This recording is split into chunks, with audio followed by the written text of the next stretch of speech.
Malam,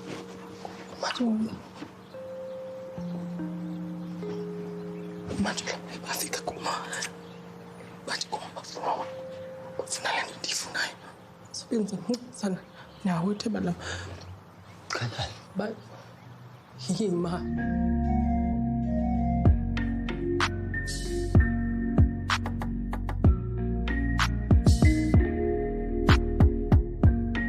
Hello everyone, welcome to ASR, African Stories Realized.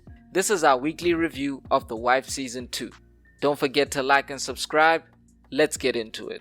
Episode 31 picks up exactly where last week left off, and like many of us predicted, it was Mkoki who came to the rescue of his older brothers, gunning down the Majola brothers' henchmen before his older brothers could free Ngoba and detain the Majola brothers. After all the drama at the taxi rank, the brothers arrived home to find the sister wives and Mandisa waiting anxiously. Nkoki would arrive shortly after his older brothers, and after being questioned on his whereabouts by Mkele, Kawe, and Ntsika, he confessed that Sambulo has been training him to be an assassin, and he's the one who helped them back at the taxi rank. At this point, the whole family seems to accept that Sambulo is no more. Ngoba, putting two and two together, confronted Mandisa about the guns she planted in Sambulo's office, and she confessed to helping the Majola brothers. Mandisa would make a run for it, just as Ngoba had summoned the entire family so she could confess in front of them. Nkosana's reunion with Zaza was also spoilt, as he arrived to find that Zaza had killed her father. She explained herself to Nkosana, but Zaza's aunt called to report that she was expecting him, but he hadn't arrived. Someone back home must be in on Zaza's father's plot, because a few weeks ago, he was seen on the phone discussing his plot with someone back home. Shortly after the call from Auntie P, the police would arrive, saying that somebody had reported Zaza's father missing. Nkosana dealt with the police as they left without searching the house. At Hlomu's place of work, Lux is once again looking into the Zulu brothers and questions Buntle about their comings and goings.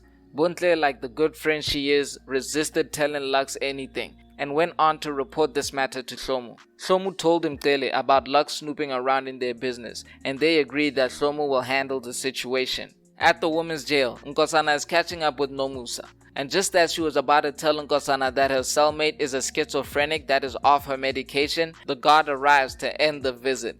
The episode ends as Nomusa tries to plead with the guard to give her a bit more time with Nkosana, but she returns Nomusa to her cell, where her cellmate is becoming more unhinged and paranoid about Nomusa.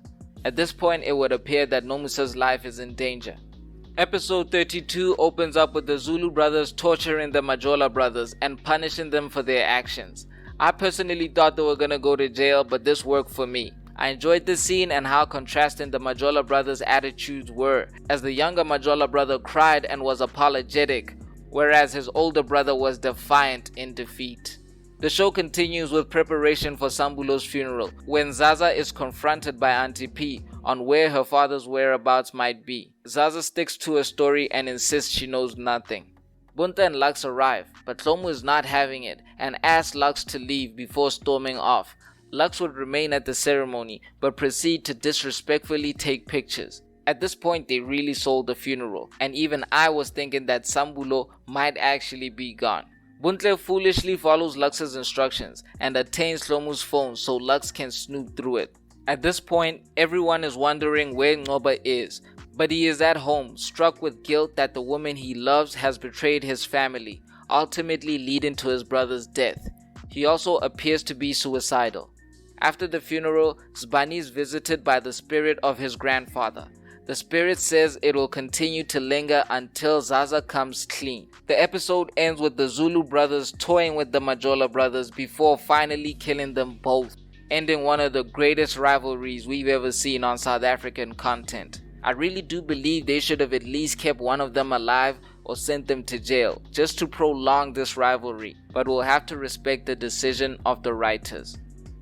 Episode 33 opens up with Nkosana and Zaza having what I think is their first real argument and blaming each other for Zaza's father's spirit haunting them. I'm glad someone finally told Zaza that Mandisa burned the money that was meant for her release, even though Zaza didn't believe him, but I'm glad somebody finally said it out loud to her.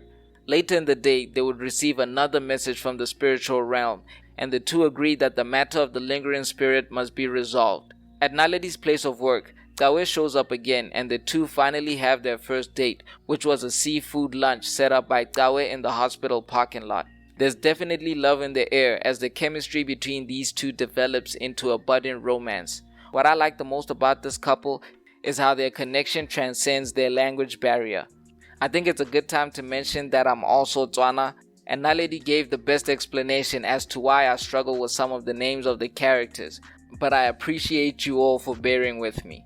At Ngoba's tavern, Mkoki is having drinks with Nzika when he receives a text message from Sambulo which confirmed that he fooled us all and faked his death. We dropped a video a few days ago discussing how he might have faked his death, so feel free to check that out. Hlomu gets summoned to work by Lux, who confronts her about the CIT story she abandoned and the links it has to the Zulu brothers. Hlomu put on a good poker face, but after leaving she made a call to Mcele reporting that Lux knows too much, unaware that Lux has tapped Hlomu's phone and is listening in on their conversation. I'll drop a follow-up video exploring a theory I have on how this one might unfold. Meanwhile, we get a look at Ngoba, who is riding around looking for Mandisa. I'm afraid for Mandisa this might be it. Ngoba might be so grief-stricken that he takes it out on her, and who could really blame him? Mandisa's done the most and still continued to be an instigator. I strongly believe her time has come. But my only problem with Ngoba killing Mandisa would be that he does not condone violence against women. Out of all the brothers, he takes violence against women very strongly.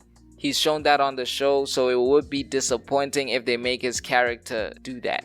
The episode ends with Zaza and Gosana visiting a traditional healer who tells them that Zaza's father is angry and wants them to apologize, cleanse his body, and change the last name of his grandson. The healer warns the couple that if they don't follow these instructions, their son will die. It's a whole lot of drama. It's a telenovela. 2 weeks left and 7 episodes to go for the season. I'm sure you guys have noticed by now that I love theories, so feel free to comment down below with any theories or predictions you might have. As always, I'll be back next week with another review. Don't forget to like and subscribe. This is ASR for the love of African filmmaking and storytelling.